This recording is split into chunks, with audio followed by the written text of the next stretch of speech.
അത് ശരി, കുളിക്കാൻ പോയിരിക്കായിരുന്നല്ലേ? ഞാൻ എവിടൊക്കെ നോക്കി. എന്തിനാ? അല്ല, രാവിലെ എഴുന്നേറ്റ് ഐശ്വര്യമുള്ള ഒരു മോകാണല്ലോ എന്ന് കരുതിട്ടാ. സീതയ്ക്ക് എന്താ എന്നോടൊരു വിഷമം? ഞാൻ സാധാരണ ലോറിക്കാരെ പോലൊന്നുമല്ല. പിന്നെ എന്തെങ്കിലുമൊക്കെ തമാശ മതി. എനിക്ക് പോണം. ഞാൻ ഉപദ്രവിക്കൊന്നുമില്ല. ഇല്ലായ്മയെന്ന് വന്നവനാ ഞാൻ. ഇപ്പൊ ഈ നിലയിലെത്തിയത് എന്റെ മനസ്സിലെ നന്മകൊണ്ടാ. സീതയെ കണ്ടതും എന്തോ എന്റെ മനസ്സിൽ എന്താണെന്ന് എനിക്കറിയില്ല, ഒരടുപ്പം. സീതയോട് പലതും എനിക്ക് പറയാനുണ്ട്. വഴി മാറുന്നുണ്ടോ? ശേഷിയാണല്ലേ? ശരി, പോയിക്കോ.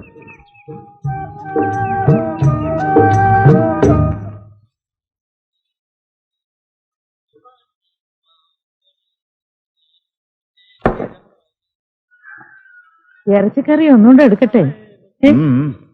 മോളെ, അമ്മാവിന് ഒരു ഇറച്ചിയും കൂടെ കൊണ്ടു കൊടുക്ക.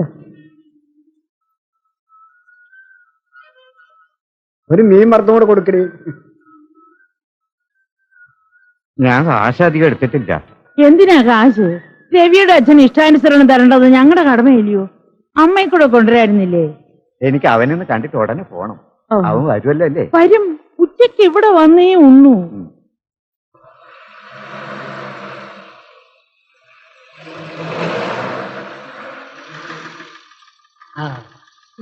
രവി വന്നല്ലോ. അങ്ങോട്ട് ഒഴിച്ചു കൊടുത്തില്ല. ഇവിടുത്തെ വെപ്പും കാര്യങ്ങളും ഒക്കെ നോക്കുന്ന എവിടെ? നന്നായിട്ടുണ്ടോ? രവി അച്ഛൻ വന്നിട്ടുണ്ട്. എപ്പോ? അച്ഛൻ എന്തിനാ വന്നത്? അച്ഛൻ ഉണ്ണട്ടെ രവി, എന്നിട്ട് മതി വർത്തമാനം. ഒരാളുടെ വെപ്രാളം കണ്ടില്ലേ അമ്മേ? നീ ഓടിയോടുന്നു. ഇച്ചിരി ചോറ് കൂടെ. ചോറിങ്ങനെ ഉണ്ണാതെ ഷുഗർ ഉള്ളതാ. അയ്യോ, അച്ഛൻ ഉണ്ണട്ടെ, സമാധാനമായിട്ട് ഉണ്ണട്ടെ. നീ മുറിയിലോട്ട് പോ, അച്ഛൻ അങ്ങ് വരും. നീ ചോറ് വിളമ്പിക്കൊടു മോളെ.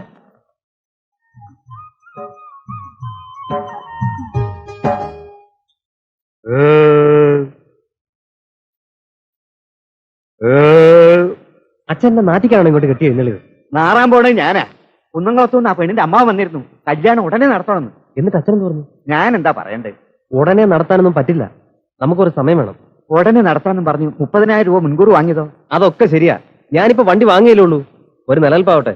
അതുവരെ ക്ഷമിക്കാൻ പറ്റില്ലെങ്കിൽ വാങ്ങിയാ തിരിച്ചു കൊടുത്തേക്കാം. എവിടുന്ന് കൊടുക്കും? വണ്ടിയുടെ ബുക്കും പേപ്പറും വെച്ചാ 30,000 രൂപ ഈസി ആയിട്ട് കിട്ടും. അച്ഛനത് ശരിപ്പെടുത്തു. അപ്പൊ ആ കല്യാണം വേണ്ടേ? എന്റെ അച്ഛാ, ഇപ്പൊ ഒരു വണ്ടി വാങ്ങിയില്ലേ, ഇനി ഇതിൽ 4 കാശുണ്ടായാ ഇതിനേക്കാൾ നല്ല ബന്ധം നമുക്ക് കിട്ടും. പിന്നെ എന്തിനാ ചീക്കപ്പോർക്ക് വല്ലിരിക്കുന്ന ആ പെണ്ണ്? നീ എന്നെ കണ്ടവരുടെ തല്ല് കൊള്ളിക്കും. അച്ഛൻ വേഗം പോകാൻ നോക്ക്. ഇനി എന്നെ അന്വേഷിച്ച് ഇങ്ങോട്ട് വരണ്ട. മാസാമാസം എത്രയാന്ന് വെച്ചാ ഞാൻ അങ്ങോട്ട് അയച്ചു തന്നേക്കാം. പോരെ? മതി. എന്നാ വേഗം പോകാൻ നോക്ക്. ആ ചായക്കടക്കാരിയുടെ ഒരു വാക്ക് പറഞ്ഞിട്ട്. അതൊക്കെ ഞാൻ പറഞ്ഞോളാം. ചെല്ലേ.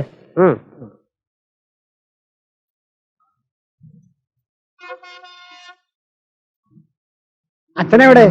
പോയിട്ട് 100 കാര്യങ്ങളുണ്ട്. അച്ഛൻ വല്ലതും ചോദിച്ചോ ഞങ്ങളെ പറ്റി? അച്ഛനെ അതൊക്കെ മനസ്സിലായിട്ടുണ്ട്. 2-3 പ്രാവശ്യം സുമതിയെ അടിമുട്ടി നോക്കുന്ന ഞാൻ കണ്ടു. ഞാനൊന്ന് സൂചിപ്പിക്കണം വിചാരിച്ചതാ സുമതിയുടെ കാര്യം. അയ്യോ, അതൊക്കെ ഞാൻ അമ്മയെ കൊണ്ട് പറയിച്ചോളാം. അങ്ങനെ ഇരുന്നോട്ടെ. ആള് മഹാ ചുണ്ടിക്കാരനാ.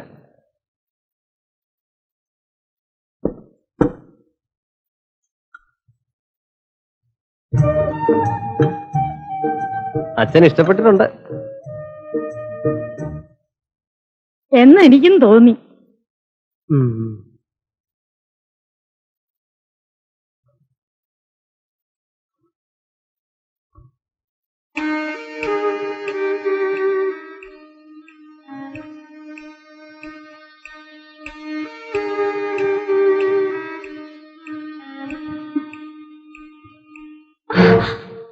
ആരാത്? നിങ്ങൾ എന്ത് വൃത്തിയോടെ കാണിക്കുന്നത്? ഞാൻ ബഹളം വെച്ച ആൾക്കാരെ അറിയിക്കും. അറിയിച്ചു. സീത പറഞ്ഞിട്ടാ ഞാനിവിടെ ഒന്ന് പറഞ്ഞു. ഈശ്വര, ദേവി ഇതൊന്ന് പോകും. എനിക്ക് സീതയുടെ കാര്യങ്ങൾ പറയാം. ഒന്ന് പുറത്തു വരും, ആരും അറിയില്ല. എനിക്കൊന്നും കേൾക്കണ്ട. പറഞ്ഞില്ലെങ്കിൽ എന്റെ മനസ്സ് പൊട്ടിപ്പോവും. സീത എനിക്ക് അത്ര ഇഷ്ടമാണ്. എനിക്ക് നിങ്ങളെ ഇഷ്ടമല്ല. പക്ഷെ ഞാൻ സ്നേഹിച്ചു പോയി. സീതയെ കണ്ടിട്ടാണ് ഞാനിവിടെ താമസിച്ചതാണ്. സീത എന്നെ വരക്കരുത്, ഞാനൊരു പാവാണ്. ദേവി ഇത് ഞാൻ ഇവിടെ എങ്ങനെയെങ്കിലും ഒന്ന് കഴിഞ്ഞു കൂടിക്കോട്ടെ. എന്നെ ഉപദ്രവിക്കരുത്. ഞാൻ സീതയെ വിവാഹം കഴിക്കാം. എനിക്ക് ഇഷ്ടമല്ലെന്ന് പറഞ്ഞില്ലേ? നാശം. പോകുന്നുണ്ടോ ഇവിടുന്ന്? ഞാൻ പോവില്ല. എന്ത് കഷ്ടാണ് ഈശ്വര.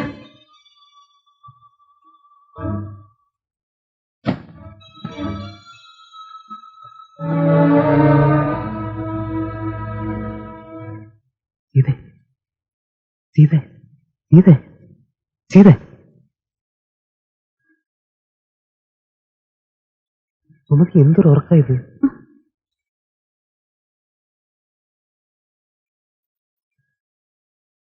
എന്ത് പണിയാ രവേട്ട?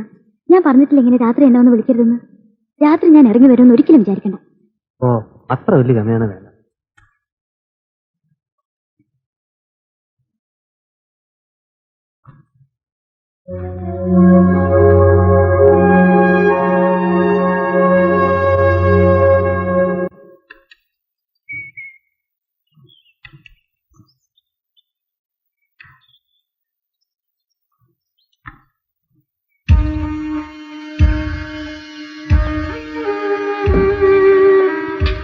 ബാറ്ററി വെള്ളമുണ്ടല്ലോ അല്ലടാ?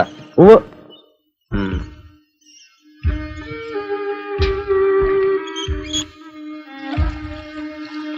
കൈ കഴുകാൻ ഇത്തിരി വെള്ളം തരുമോ? എന്നെ മണ്ടനാക്കിന്ന് വിചാരിക്കണ്ട. ഒരാശ തോന്നിയാൽ രവി നടത്തിയിരിക്കും. പോട്ടെ.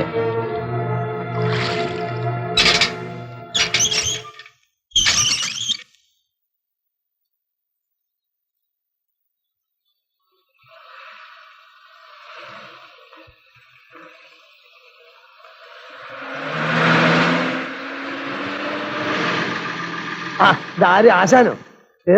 തരാൻ നോക്കി. ആ ആശാനോ?